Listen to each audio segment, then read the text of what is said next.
एक व्यक्ति है, नाम नहीं खोलूंगा लेकिन आप लोग जान जाओगे, क्योंकि महाराज जी ने कह दिया अभी 5 लोग हैं। एक व्यक्ति है जिसको बाणों की सजा मिली, बाणों की किसको मिली? और जिस समय बाणों की सजा मिली, नारायण उनके सामने उपस्थित थे। नारायण ने कहा, नारायण से उन्होंने पूछा कि प्रभु, हमने जीवन में कोई काम ऐसा नहीं किया जिसके बदले में मुझको ये बाणों की सजा मिले।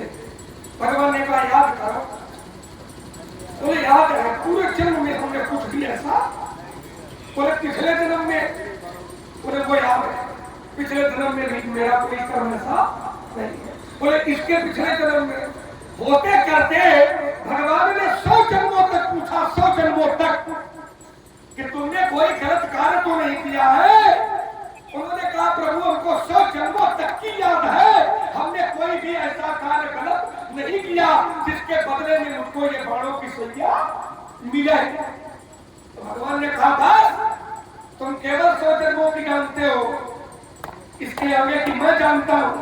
103 जन्म पहले तुमने एक सर्प को अपने नुकीले अस्त्र से उठा करके एक कटीले पेड़ के ऊपर फेंक दिया था।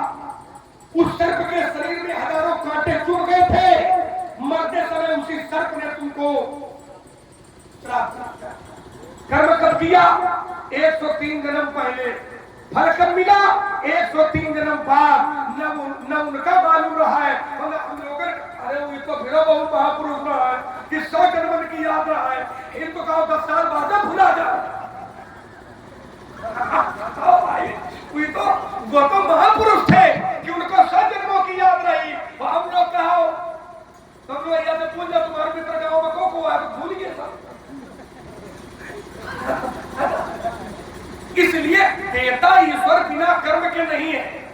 कर्म होता है, बिना कर्म के नहीं होगा। कर्म होगा लेकिन उसकी मर्जी है किस जन्म का भोग, किस जन्म का कर्म तुमको किस रूप में दे, ये ईश्वर का अपना अधिकार क्षेत्र है। उस पर मेरी टिप्पणी करने की कोई मंशा, कोई अधिकार नहीं है। लेकिन ये जरूर है कि मिलता कर्म से ही है। और तभी शास्त्र कहते हैं कि कर्म प्रधान विश्व करी राखा, फल बंद कर दिया भाई।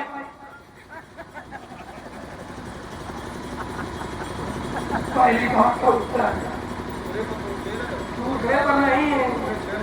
खुदा नहीं हो दूसरे का, तो खुदा नहीं हो दूसरे का। शांत रहोगे बस, पंचायत रपड़ा हो तो पंचायत रपड़ा हो, शांत रहो भाई। बोले लक्ष्मण तुम उसमें जबरदस्ती उस चौपाई में सीमा लगा रहे हो।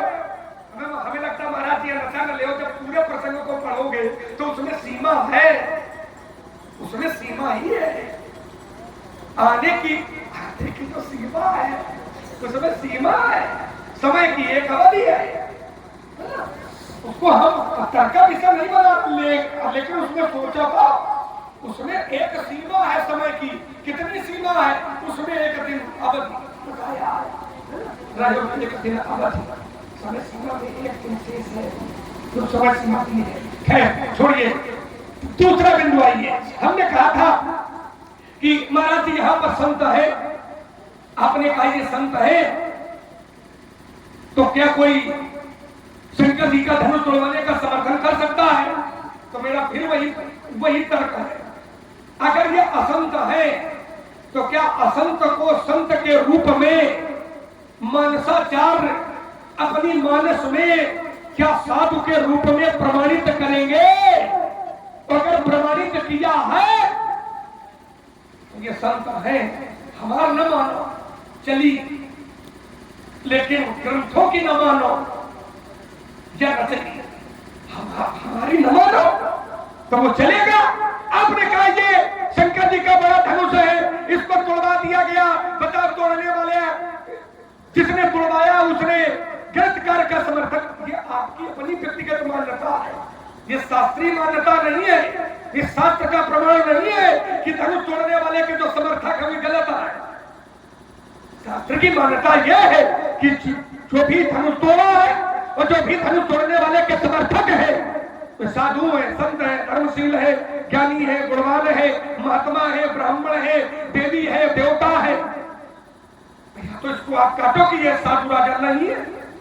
मैं पहले भी आपसे कहा था, या तो आप इसको काटिए, ये साधु राजा नहीं है, और जबकि साधु राजा है ये हम प्रमाणित कर रहे हैं।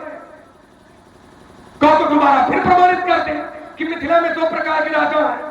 एक राजा है उठूठी पहाड़ी, सदा अभागे, जहां तहां गाल बजावन लागे, ये है दुष्ट राजा। और दूसरे राजा है साधु भूप, बोले सुनवानी और राज समाज ही लाज। दो प्रकार के राजा है।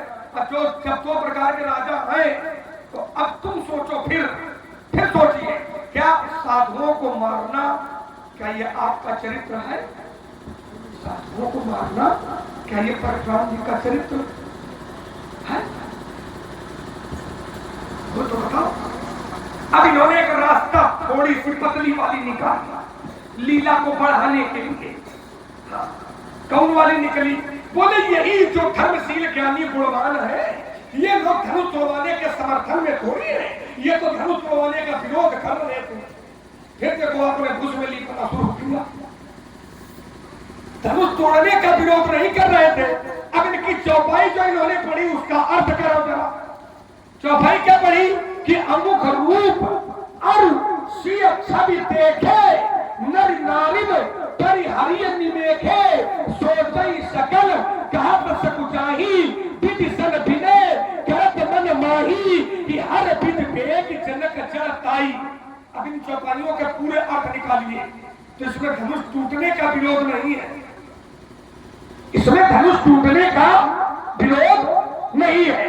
इसमें मिथिला के लोगों ने किसी कोटि मार्तंडसम सौंदर्य युक्त व्यक्तित्व को देखा तो इनकी मनोभावना ये जगी कि धनुष का ये सब हटाओ देखते, जानकी जी का ब्याह इनके साथ में अमुख रूप अरुषीय छवि। ध्यान दीजिए, एक शब्द का जोड़ करिए, अमुख नाम है, वह आपने पर्दा डाला है, हम भी डाले हैं। अमुख रूप जो व्यक्तित्व है उसको देखा, फिर अरुषीय छवि अपनी सीता जी की छवि को देखा। तो छवि कैसी है? कहा परिहरिय निमेखे, निमेखे पलक गिरी नहीं, ठहर गई, निमेखे नर नारी परिहरिय निमेखे। अब फिर सोचने लगे कि सोचई सकल, सब सोच रहे हैं और कहा तो सकुचाही, कहने में संकोच कर रहे हैं। भगवान से कह रहे हैं विधि सन विनय करत मन माही, कि हे प्रभु यह जनक जी का जौन प्रण है यह प्रण अपन खत्म कर दे और सीता जी का ब्याह इनके संग है कर दे। तो काहे के बारे कर दे कि धनुष तोड़वाया जा रहा है, यह गलत है। क्या यह भावना है? क्या इस भावना से कह रहे हैं? क्या जबरदस्ती 16-32 दुनिया पढ़ा रहे हैं? क्या इस भावना से कह रहे हैं? क्या कि धनुष तोड़वाया जाए यह गलत हुई रहा?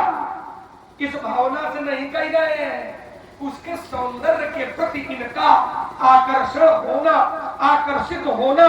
मानो ये बता रहा कि ये कह रहे धनुष धनुष हटाओ, ऐसे है इनका ब्याह इनके संग है हो जाए, इसलिए नहीं कह रहे कि धनुष तोड़ा जाए ये गलत हुई रहा। ये इनकी मनोवृत्ति नहीं है, ये इनकी मनोभावना नहीं है। वो अगर है, ध्यान देना मेरा, फिर एक चोट है इस पर, अगर है जो आप कह रहे हो कि धनुष न तोड़वाया जाए, तो यह मिथिला के लोगों ने कभी कहे कहा है या आजे कहे कहा है, इसके पहले क्यों नहीं कहा? इसके पहले क्यों नहीं कहा? क्योंकि प्रण का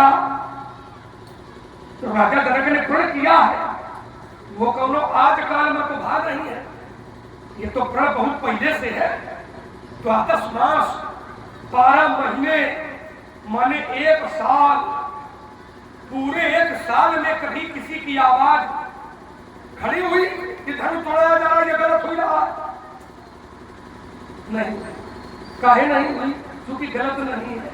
लेकिन जब उस व्यक्ति को देखा कि ये बड़ा सुकुमार बालक है, बड़ा सुंदर है, अद्भुत है, चमत्कारी है, इसको देखने में लगता है देखता ही रहूं, तो लोगों ने कहा कि जानकी जी का विवाह अगर हो जाए तो फिर आनंद आनंद आ जाए। इस भावना से कर रहे हैं, वो इस भावना से नहीं कर रहे कि हम कुड़ा जरा